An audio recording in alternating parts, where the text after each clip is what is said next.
একদিনে সর্বোচ্চ ৪,০০৮ জন শনাক্ত, আরো ৪৩ মৃত্যু। কোভিড যুদ্ধে জনগণের সহযোগিতা কামনা। করোনা পরিস্থিতি নিয়ে প্রধানমন্ত্রীর পর্যালোচনা সভা, সংক্রমণ রোধে নির্দেশনা।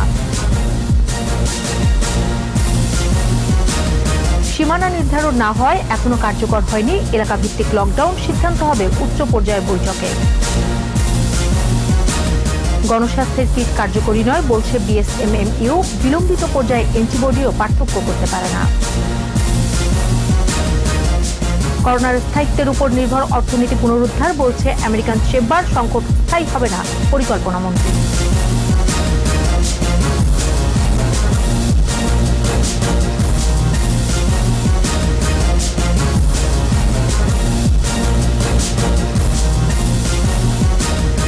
ফার্স্ট সিকিউরিটি ইসলামী ব্যাংক লিমিটেড সংবাদ শিরোনাম। আমন্ত্রণ জানাচ্ছি রাত 11টার 21 সংবাদে, সাথে আছি আমি সোনিয়া সিংহা। দর্শক, 21 টেলিভিশনের সংবাদ একই সাথে সরাসরি দেখতে পাবেন আমাদের ফেসবুক পেজ www.facebook.com/2124 অনলাইনে। এছাড়াও সংবাদে আরও থাকছে,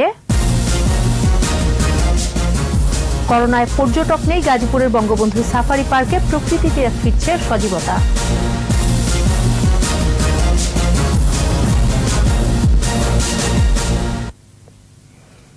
একদিনে করোনা শনাক্তের সংখ্যা ৪,০০০ ছাড়ালো।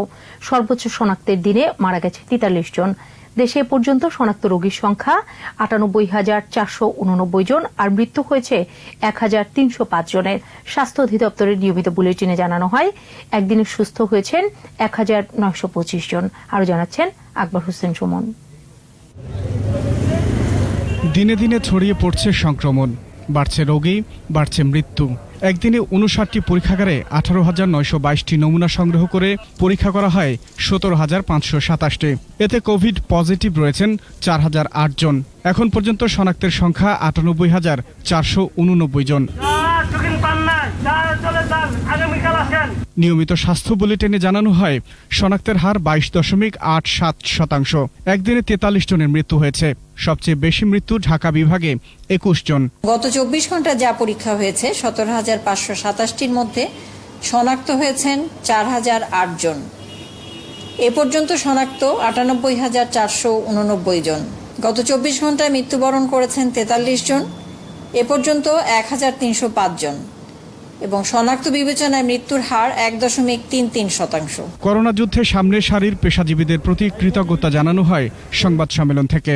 কোভিড যুদ্ধে জনগণের সহযোগিতাও চাওয়া হয়। যে কেউ দিন যে কেউ এই সংখ্যার মধ্যে আসতে পারে, কাজেই আপনারা সতর্ক হন, সচেতন হন, স্বাস্থ্য নিয়ম মেনে চলুন, সঠিকভাবে মাস্ক পরুন, বারবার সাবান পানি দিয়ে ২০ সেকেন্ড ধরে হাত ধুন, জনসমাবেশ এড়িয়ে চলুন।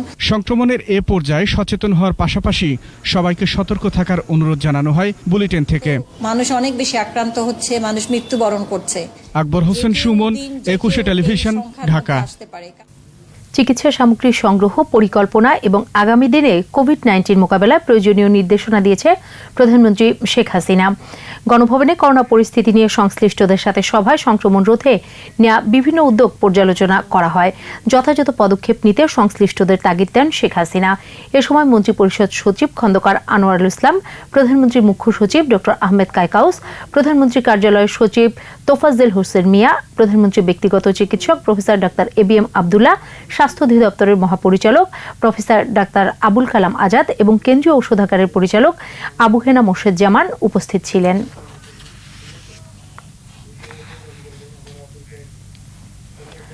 সংক্রমণের ঊর্ধ্বগতির মধ্যে সীমানা নির্ধারণ না হয় এলাকা ভিত্তিক লকডাউনের সিদ্ধান্ত এখনো কার্যকর হয়নি। উচ্চ পর্যায়ের বৈঠকে এ বিষয়ে চূড়ান্ত সিদ্ধান্ত হবে। স্থানীয় সরকার মন্ত্রী জানিয়েছেন, ওই বৈঠকের পরই লকডাউন বাস্তবায়ন শুরু হবে। জুবাইরের রিপোর্ট। ছড়িয়ে পড়ছে সংক্রমণ, প্রতিদিনই বাড়ছে রোগী। এই অবস্থায় সংক্রমণের মাত্রা অনুযায়ী দেশের বিভিন্ন অঞ্চলকে রেড, ইয়েলো ও গ্রিন জোনে বিভক্ত করার পরিকল্পনা। এরই মধ্যে ঢাকার ৪৫টি এলাকাকে রেড জোন হিসেবে চিহ্নিত করা হয়েছে। পরীক্ষামূলকভাবে পূর্ব রাজাবাজারকে লকডাউন করা হয়েছে। রাজাবাজার এলাকা পরিদর্শন করে লকডাউন বাস্তবায়নের বিষয়ে কথা বলেন স্থানীয় সরকার মন্ত্রী। ঢাকা শহরের যে সমস্ত এলাকায় করোনা ভাইরাসের সংক্রমণ অনেক বেশি, ঘনত্ব বেশি, সেই জায়গাগুলোকে নিয়ন্ত্রণ করলে আমরা সারা বাংলাদেশের এই ব্যাপক সংক্রামক থেকে কিছুটা হলেও আমরা পরিত্রাণ পাব। পরিস্থিতি দেখতে পূর্ব রাজাবাজারে যান ঢাকা উত্তর সিটি কর্পোরেশনের মেয়র আতিকুল ইসলাম। এ সময় স্থানীয় কাউন্সিলর, স্বেচ্ছাসেবক ও দায়িত্বরত আইনশৃঙ্খলা রক্ষাকারী বাহিনীর সদস্যদের সাথে কথা বলেন তিনি।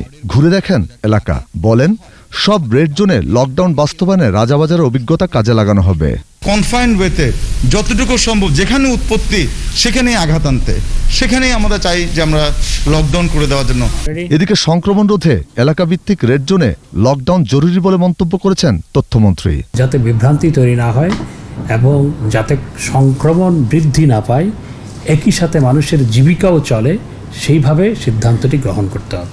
মহামারী পরিস্থিতিতে সরকার নানামুখী কাজ করছে বলে জানান মন্ত্রী। মাননীয় প্রধানমন্ত্রী দিনরাত পরিশ্রম করে সার্বক্ষণিক সবকিছু মনিটর করে জনগণের স্বাস্থ্য সুরক্ষা দেওয়ার জন্য চেষ্টা করে যাচ্ছেন। যে ইউজুবায়ের, 21 টেলিভিশন, ঢাকা। গণস্বাস্থ্যের কিট করোনা ভাইরাস শনাক্তে কার্যকর নয় বলে জানিয়েছেন বঙ্গবন্ধু শেখ মুজিব মেডিকেল বিশ্ববিদ্যালয়ের উপাচার্য অধ্যাপক ডাক্তার কনককান্তি বড়ুয়া। সংবাদ সম্মেলনে তিনি বলেন, 1 থেকে 14 দিনের মধ্যে যারা উপসর্গ নিয়ে এসেছেন তাদের ক্ষেত্রে গণস্বাস্থ্যের কিটে 11 থেকে 40% পর্যন্ত শনাক্ত করা গেছে। এ কারণে পারফরমেন্স কমিটি গণস্বাস্থ্যের কিট কার্যকর নয় বলে রিপোর্ট দিয়েছে বলে জানান উপাচার্য। বিস্তারিত আহমদ বাবুর রিপোর্টে। গণস্বাস্থ্যের উদ্ভাবিত কিটে করোনা ভাইরাস শনাক্তে কার্যকর কিনা তা পরীক্ষা করে বঙ্গবন্ধু শেখ মুজিব মেডিকেল বিশ্ববিদ্যালয় গঠিত শাহিনা তাবাচ্ছুমের নেতৃত্বাধীন পারফরম্যান্স কমিটি। কোনো ধরনের চাপ কোনো কিছুই কিন্তু আমাদেরকে কেউ দেয় নাই। কমিটির রিপোর্ট হাতে পেয়ে উপাচার্যের এই সংবাদ সম্মেলন জানান, এই কিট উপসর্গ নিয়ে আসা রোগীদের রোগ শনাক্তকরণে কার্যকর নয়। এই কিটটি উপসর্গ নিয়ে আসা রোগীদের রোগ শনাক্তকরণে কার্যকরী নয়। উপসর্গের প্রথম 2 সপ্তাহে এই কিট ব্যবহার করে শুধুমাত্র 11 থেকে 40% রোগীর রোগ শনাক্তকরণ সম্ভব। কিটটি পরীক্ষার সাথে যুক্ত বঙ্গবন্ধু বিশ্ববিদ্যালয়ের গবেষকরা জানান, প্রথম পর্যায়ের পরীক্ষায় আশানুরূপ ফলাফল না আসায় গণস্বাস্থ্যকে জানানো হয়। পরবর্তীতে তারা রক্তের পরিবর্তে লালা সংগ্রহের কিট দেয়, তাতেও আশানুরূপ ফল আসেনি। 1 থেকে 7 দিন, 8 থেকে 14 দিন এবং 14 দিনের বেশি, এই 3টে গ্রুপে গবেষণা করেছিলাম। 14 দিনের বেশি যারা, তাদের মধ্যে 70% এসেছে। তাদেরকে আমরা বলি কনভালেসেন্স, মানে তারা ভালো হয়ে গেছে। এখানে একটা লিমিটেশন আছে, গণস্বাস্থ্যের কিট আইজিজি আইজিএম আলাদা করতে পারে না। আইজিএমটা আগে আসে, আইজিজিটা পরে আসে। গণস্বাস্থ্যের কিটে শুরুতেই অ্যান্টিবডি শনাক্ত করতে পারলেও বিলম্বিত পর্যায়ে তৈরি অ্যান্টিবডি আলাদাভাবে পার্থক্য করতে পারে না বলে জানানো হয় সংবাদ সম্মেলনে। 1 থেকে 7 দিনের মধ্যে তারা শনাক্ত করতে পারে না। আহমদ বাবু, 21 টেলিভিশন, ঢাকা। নতুন কর্মসংস্থান সৃষ্টি, বিনিয়োগ প্রবৃদ্ধি সহ অর্থনীতি পুনরুদ্ধার নির্ভর করছে করোনাকালের স্থায়িত্বের উপর। বুধবার অনলাইনে American chamber of commerce in Bangladesh AmCham আয়োজিত বাজেট পরবর্তী আলোচনায় পরিকল্পনা মন্ত্রী জানান, সংকট খুব বেশি দিন স্থায়ী হবে না। তার ভিত্তিতে আসছে অর্থ বছরে বাজেট প্রণয়ন করা হয়েছে বলেও জানিয়েছেন মন্ত্রী। মেহেদী হাসানের রিপোর্ট। করোনা সংকটের মাঝেই 5,68,000 কোটি টাকার বাজেট, যেখানে 8.2% প্রবৃদ্ধির পাশাপাশি বাড়তি নজর দেওয়া হয়েছে স্বাস্থ্য, শিক্ষা ও সামাজিক নিরাপত্তায়। অ্যামচ্যামের আলোচনায় অংশ নিয়ে এসব লক্ষ্য অর্জন নিয়ে প্রশ্ন আছে অর্থনীতিবিদ সহ ব্যবসায়ী নেতাদেরও। There would be 8.2% GDP growth in the coming fiscal year. Now that is something which would be impossible to achieve. There are many fold of problem in the SME in obtaining the facilities that have been declared by the government. Budget বাস্তবায়ন ও বিদেশি বিনিয়োগ নিশ্চিত করতে বিভিন্ন ক্ষেত্রে সংস্কারের পরামর্শ তাদের। ট্যাক্স শুড বি প্রোগ্রেসিভ, যাদের বেশি ইনকাম তারা বেশি ট্যাক্স দিবে। সেক্ষেত্রে 5% একটা রেট করেছে 10% থেকে, that will help the marginal taxpayers. Domestic private sector investment as a proportion of GDP has remained more or less stagnant over the last 1 decade. They obviously, foreign direct investors think that this is a country where overall investment climate is not very satisfactory. পরিকল্পনা মন্ত্রী বলছেন করোনাকাল কতটা দীর্ঘস্থায়ী হবে তার উপরই সবকিছু নির্ভর করছে। আশা করেছিলাম যে কোভিডটা বোধহয় লিঙ্গার করবে না, এক্সটেন্ড করবে না, আমরা মোটামুটি আসতে পারবো। এই সকল বিবেচনা করে যদিও আমরা জানি অনেকে এটা নিয়ে কিছু প্রশ্ন করেছেন, তবু আমরা গ্রোথ ফিগার ধরেছি। But figure is a figure, এটা তো সামনের কথা। অ্যাকচুয়ালি যদি কাজ করি আমরা 8.2 হলো না 8 হলো বা 7 হয়ে গেল, এগুলো পরে দেখা যাবে। মোটামুটি এই হলো আমাদের কথাটা। আমি এটা মানি যে এটা নিয়ে অনেক প্রশ্ন আছে। এবার বিশ্বব্যাংক, IMF সহ আন্তর্জাতিক দাতা সংস্থাগুলোর বাড়তি সহায়তা পাওয়ার ব্যাপারে সরকার আশাবাদী বলেও জানান পরিকল্পনা মন্ত্রী। মেহেদী হাসান, 21 টেলিভিশন, ঢাকা। করোনাকালে কদর বেড়েছে ই-কমার্স প্রতিষ্ঠানগুলোর। গেল 3 মাসে ডিজিটাল মাধ্যমে বিক্রি বেড়েছে প্রায় 50%। কয়েক বছরের মধ্যে এ খাতে অন্তত 5 লাখ তরুণ তরুণীর কর্মসংস্থান হবে, আশাবাদী তথ্য ও যোগাযোগ প্রযুক্তি প্রতিমন্ত্রী জুনায়েদ আহমেদ পলক। আর জরুরি সেবার আওতায় থাকা এ খাতের জন্য কর অব্যাহতির সুযোগ চেয়েছে ই-ক্যাব। দেখুন ইবনে নূর শাওনের বিশেষ রিপোর্টের প্রথম পর্ব। করোনাকালে ব্যস্ততার শেষ নেই ই-কমার্স কর্মীদের। পণ্যের অর্ডার নেওয়া, সঠিক ঠিকানায় পৌঁছে দেয়া, ধাপে ধাপে সেই কাজগুলো করতে হিমশিম খেতে হচ্ছে কর্মীদের। ভিড় ঠেলে বাজারে যাওয়া কিংবা দরদাম করার ঝামেলা থেকে ক্রেতাকে মুক্তি দিচ্ছে ই-কমার্স প্রতিষ্ঠানগুলো। অনলাইন ব্যবসার পরিধি বাড়ায় নতুনরাও ঝুঁকছেন এর প্রতি। যারা হয়তোবা আগে কখনো ই কমার্স সম্পর্কে তেমন একটা কিছু জানতেন না অথবা ই কমার্সের সঙ্গে কোনোভাবেই যুক্ত ছিলেন না, তারা নতুন করে এই সংকটের মাঝে ই কমার্সের সঙ্গে যুক্ত হচ্ছেন। এটা আসলে এই করোনা সংকটের মাঝেও ই কমার্সের জন্য একটি ইতিবাচক দিক। তো ডেইলি অ্যাক্টিভ ইউজার কিন্তু প্রতিদিনই বাড়ছে। আমাদের অ্যাপ ইনস্টলেশন গত বছরের তুলনায় এবছর অনেক বেড়ে গিয়েছে। প্রশাসনের কার্যকর উদ্যোগের ফলে রাস্তায় কোনো রকম বাধা ছাড়াই মানুষের দোরগোড়ায় পণ্য পৌঁছে দিচ্ছে ই কুরিয়ার সেবাদাতারা। 26 তারিখের মধ্যে সবাইকে আমাদের এই মেম্বার কোম্পানিগুলোকে স্টিকার ও ডিসি কমিশনারের, ঢাকা ডিস্ট্রিক্ট কমিশনারের বা বিভিন্ন ডিস্ট্রিক্টের কমিশনারদের লেটার দিয়ে দিয়েছি, পারমিশন লেটার দিয়ে দিয়েছি উইথ প্রপার নেসেসারি প্রিকশন সহ। ই কমার্সকে আরও এগিয়ে নিতে সরকারের নীতিগত সহায়তা চেয়েছেন ই-ক্যাব সভাপতি। অনলাইনের মাধ্যমে এবং ডিজিটাল পেমেন্ট সিস্টেম ইউজ করে ই কমার্সের মাধ্যমে যারা কেনাবেচা করছে সেই প্ল্যাটফর্মগুলোকে যাতে কর অব্যাহতি দেওয়া হয়। তথ্য ও যোগাযোগ প্রযুক্তি প্রতিমন্ত্রী জানালেন, ডিজিটাল কমার্স পলিসির কারণেই নতুন উদ্যোক্তা তৈরি হচ্ছে। সকলের জন্য ইন্টারনেট ব্যবহারের সুযোগ তৈরি করা, দ্বিতীয়ত হচ্ছে পেমেন্ট গেটওয়ে প্ল্যাটফর্ম তৈরি করা, তৃতীয়ত সরবরাহ ব্যবস্থা এবং চতুর্থত বিশ্বাস স্থাপন করা। আইসিটি উপদেষ্টা জনাব সজীব ওয়াজেদ জয়ের নির্দেশনায় আমরা ডিজিটাল কমার্স পলিসি আমরা প্রণয়ন করেছি, যার ফলে এখন ই কমার্সে হাজার হাজার উদ্যোক্তা তৈরি হয়েছে, লক্ষ লক্ষ কর্মসংস্থান তৈরি হয়েছে। এদিকে এবার ক্ষতিগ্রস্ত চাষিদের আম ই কমার্সের মাধ্যমে বিক্রির উদ্যোগের কথা জানিয়েছেন বাণিজ্য মন্ত্রণালয়ের সচিব। কর্মসংস্থানের বিষয়টি করোনার কারণে যে ব্যাপকভাবে কমে যাবে, সেটা কিভাবে আমরা বাড়াতে পারি সেটাও ই কমার্সের মাধ্যমে আমরা চেষ্টা করি। ডিজিটাল বাংলাদেশ বিনির্মাণে অনলাইনের উপর মানুষের আস্থা ও নির্ভরতা বাড়াতে হবে। প্রয়োজন দীর্ঘমেয়াদী পরিকল্পনা ও দক্ষ জনবল। ইবনে নূর শাওন, 21 টেলিভিশন, ঢাকা। নিচ্ছি বিরতি। স্বাস্থ্যবিধি মেনে চলুন, সুস্থ থাকুন। যখন ফিরছি তখন অন্যান্য খবরের সঙ্গে আরও থাকবে। আগুনে 5 রোগীর মৃত্যুর মামলায় ইউনাইটেডের 4 কর্মকর্তার দেশ ত্যাগের নিষেধাজ্ঞা। দেশের বিভিন্ন স্থানে উপসর্গে আরও 14 মৃত্যু, আক্রান্তের সংখ্যাও বাড়ছে।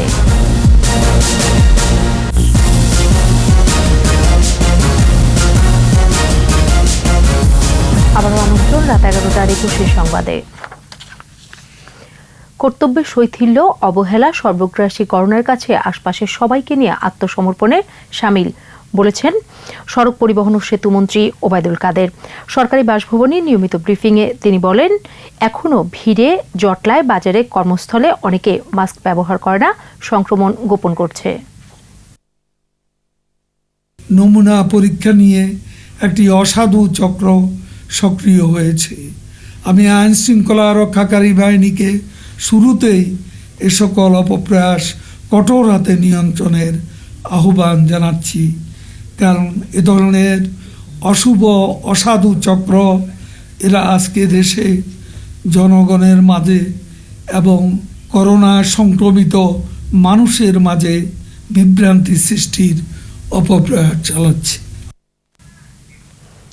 গুলশানে ইউনাইটেড হাসপাতালে অগ্নিকাণ্ডে 5 জন নিহতের ঘটনায় প্রতিষ্ঠানটির চেয়ারম্যান সহ 4 শীর্ষ কর্মকর্তাকে দেশ ত্যাগে নিষেধাজ্ঞা দিয়েছে পুলিশ। অগ্নিকাণ্ডের ঘটনায় নিহত এক রোগীর স্বজনের মামলার প্রেক্ষিতে এই ব্যবস্থা নেওয়া হয়। তারা হলেন ইউনাইটেড হাসপাতালের চেয়ারম্যান হাসান মাহমুদ রাজা, এমডি ফরিদুর রহমান খান, সিও মোহাম্মদ ফাইজুর রহমান ও পরিচালক ডাক্তার আবু সাইদ এম রহমান। মামলা তদন্ত শেষ না হওয়া পর্যন্ত তারা দেশের বাইরে যেতে পারবে না বলে জানিয়েছেন পুলিশ। গত মাসের 27 মে ইউনাইটেড হাসপাতালের মূল ভবনের বাইরে করোনা ইউনিটে অগ্নিকাণ্ডের ঘটনা ঘটে।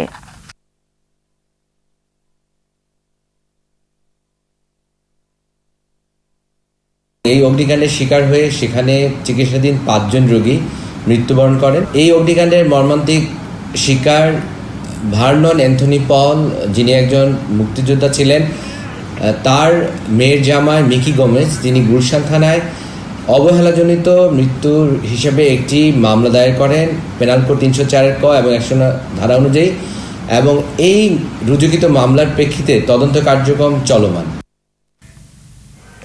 অর্থ ও মানব পাচার করে অবৈধ সম্পদ অর্জনের অভিযোগে কুয়েতে গ্রেফতার লক্ষ্মীপুর 2 আসনের এমপি কাজী শহীদ ইসলাম পাপুলের স্ত্রী সেলিনা ইসলাম, মেয়ে ওয়াফা ইসলাম ও শালিকা জেসমিন আক্তারের দেশ ত্যাগের নিষেধাজ্ঞা দিয়েছে দুর্নীতি দমন কমিশন দুদক। এ নিয়ে ইমিগ্রেশন পুলিশকে চিঠি দেওয়া হয়েছে। চিঠিতে পাপুল কোনোভাবে দেশে ফিরলেও যেন পুনরায় বিদেশ যেতে না পারে সে বিষয়ে ব্যবস্থা নিতে বলা হয়েছে। পাপুলের স্ত্রী সেলিনা ইসলাম সংরক্ষিত নারী আসনের এমপি। 10 জন পাপুল, তার মেয়ে, স্ত্রী এবং শালিকার জাতীয় পরিচয়পত্র, পাসপোর্ট, টিআইএন নম্বর, আয়কর রিটার্ন সহ ব্যক্তিগত সব নথিপত্র তলব করে দুদক। এর আগে চলতি বছরের ফেব্রুয়ারিতে পাপুলের বিরুদ্ধে অর্থ পাচার, হুন্ডি ব্যবসা ও মানব পাচার সহ বিভিন্ন অভিযোগে অনুসন্ধান শুরু করে দুদক।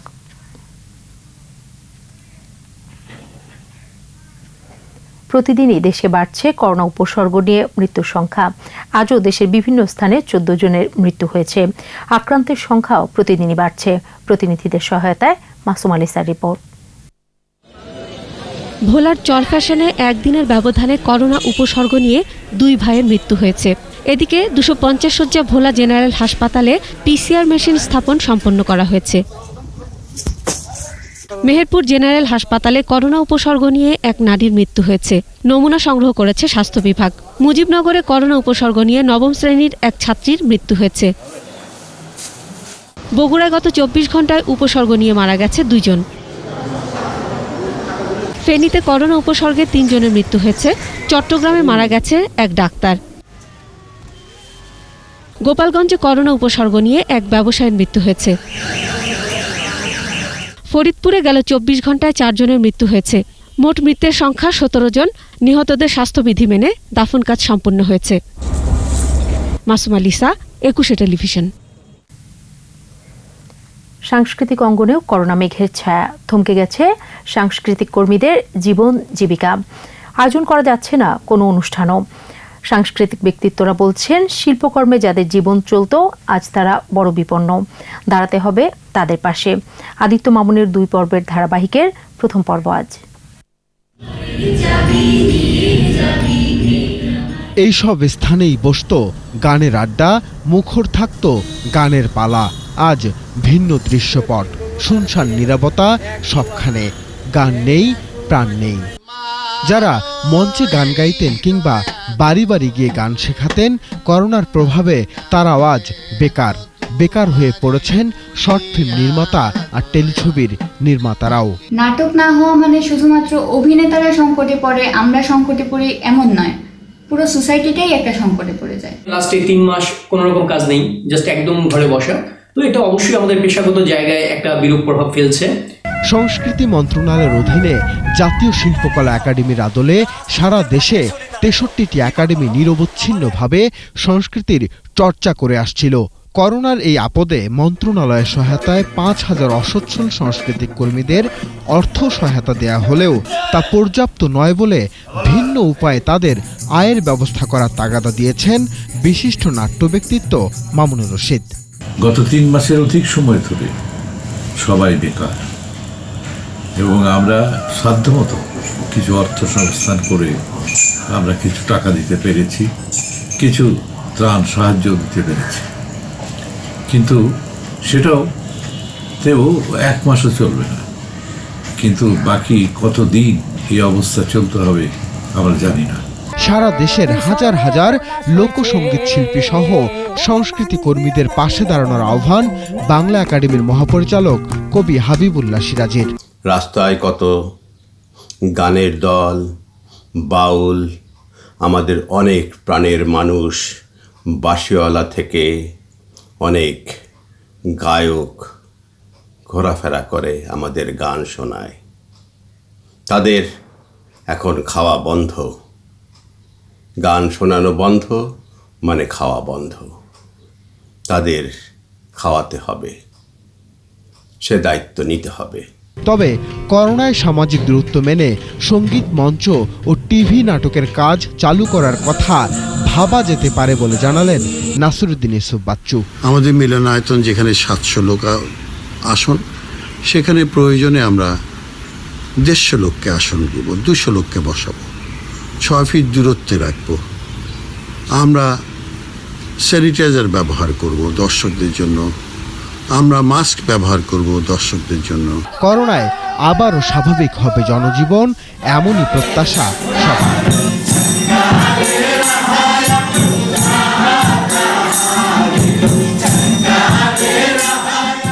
আদিত্য মামুন, 21 টেলিভিশন, ঢাকা। খুলনার রাইসা ক্লিনিকের পরিচালক ডাক্তার আব্দুর রকিব খানের মৃত্যুর ঘটনায় 4 জনের নাম উল্লেখ সহ অজ্ঞাত আরও 10 জনকে আসামি করে হত্যা মামলা করা হয়েছে। এ ঘটনায় করোনা চিকিৎসা ও জরুরি সেবা ছাড়া অন্যান্য কার্যক্রম বন্ধ রাখার ঘোষণা দিয়েছে বিএমএ। ডাক্তার রাকিবের ছোট ভাই সাইফুল ইসলাম বাদী হয়ে সদর থানায় মামলা করেন। এর আগে গেল রাতে আব্দুর রহিম নামে একজনকে আটক করা হয়। এদিকে ঘটনার প্রতিবাদে সমাবেশ করেছে জেলা বিএমএর সদস্যরা। পরে জরুরি সভায় সকল আসামি গ্রেফতার এবং সদর থানার ওসিকে প্রত্যাহার না করা পর্যন্ত খুলনা মেডিকেলের জরুরি বিভাগ ও কোভিড হাসপাতাল বাদে সকল হাসপাতাল ক্লিনিক বন্ধ রাখার ঘোষণা দেওয়া হয়। ভুল চিকিৎসার অভিযোগে 15 জুন ডাক্তার রাকিবের উপর হামলা করে রোগীর স্বজনেরা। পরে চিকিৎসাধীন অবস্থায় মারা যান তিনি।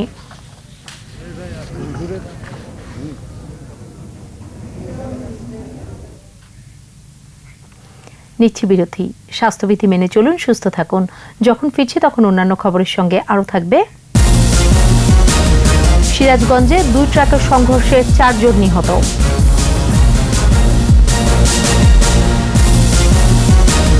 করোনায় বিশ্বজুড়ে 4,46,000 মৃত্যু, আক্রান্ত 82.5 লাখ।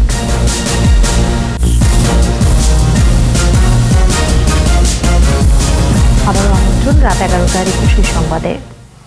সিরাজগঞ্জে বঙ্গবন্ধু সেতুর পশ্চিম সংযোগ মহাসড়কে 2টি মালবাহী ট্রাকের সংঘর্ষে 4 জন নিহত হয়েছে। পুলিশ জানায়, দুপুরে ঢাকা থেকে উত্তরবঙ্গগামী তুলা বোঝাই একটি ট্রাক সীমান্ত বাজার এলাকায় এলে বিপরীত দিক থেকে আসা ইট বোঝাই আরেকটি ট্রাকের সাথে সংঘর্ষ হয়। এতে ঘটনাস্থলেই ইট বোঝাই ট্রাকের চালক ও হেলপার নিহত হয়, আহত হয় 2 জন। আহতদের হাসপাতালে নেবার পথে মারা যান 1 জন, অন্যজন মারা যান চিকিৎসাধীন অবস্থায়। এবারে আমাদের সাপ্তাহিক আয়োজন সোশ্যাল ইসলামী ব্যাংক লিমিটেডের সৌজন্যে পর্যটন।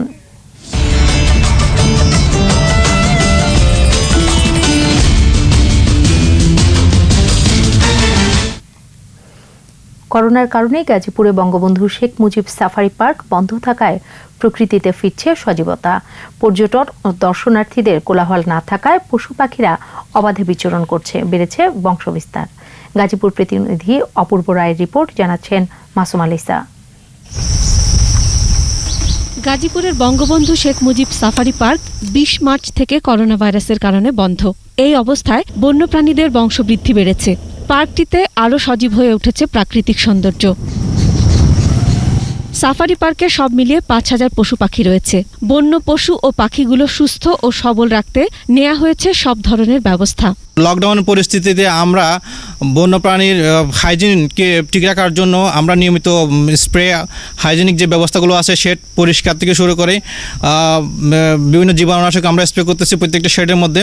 নিরিবিলি পরিবেশে প্রাণীগুলি অবাধভাবে বিচরণ করছে এবং প্রাণীগুলি বেশ ভালো আছে।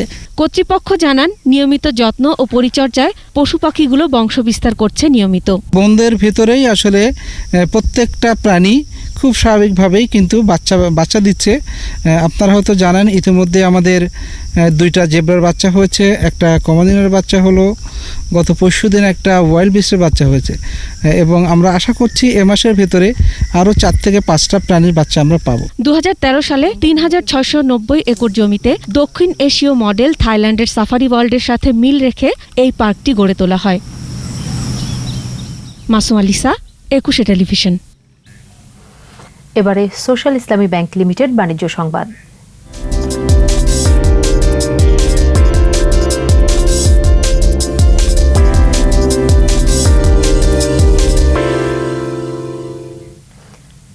জিডিপির অনুপাতে মার্কেট ক্যাপিটালাইজেশন এখনও অনেক কম, বাড়াতে প্রয়োজন কার্যকর উদ্যোগ। প্রস্তাবিত বাজেট নিয়ে অনলাইন সংবাদ সম্মেলনে চট্টগ্রাম স্টক এক্সচেঞ্জের সভাপতি আসিফ ইব্রাহিম 2020-21 অর্থ বছরের বাজেটকে স্বাগত জানিয়ে বলেন, পুঁজিবাজারে তালিকাভুক্ত প্রতিষ্ঠানের সংখ্যা বাড়াতে অনেক ভালো উদ্যোগ নেওয়া হলেও এখনও পর্যন্ত প্রতিফলন বাজারে নেই। আর এরই সাথে শেষ করছি রাত 11টার 21 সংবাদ। যাবার আগে ফার্স্ট সিকিউরিটি ইসলামী ব্যাংক লিমিটেড সংবাদ শিরোনামগুলো আরও একবার। একদিনে সর্বোচ্চ 4008 জন শনাক্ত, আরও 43 মৃত্যু, কোভিড যুদ্ধে জনগণের সহযোগিতা কামনা। করোনা পরিস্থিতি নিয়ে প্রধানমন্ত্রী পর্যালোচনা সভা, সংক্রমণ রোধে নির্দেশনা। সীমানা নির্ধারণ না হয় এখনো কার্যকর হয়নি এলাকা ভিত্তিক লকডাউন, সিদ্ধান্ত হবে উচ্চ পর্যায়ে বৈঠকে। গণস্বাস্থ্যের কিট কার্যকরী নয় বলছে বিএসএমএমইউ, বিলম্বিত পর্যায়ে অ্যান্টিবডিও পার্থক্য করতে পারে না। করোনার স্থায়িত্বের উপর নির্ভর অর্থনীতি পুনরুদ্ধার বলছে আমেরিকান চেম্বার, সংকট স্থায়ী হবে না পরিকল্পনা মন্ত্রী।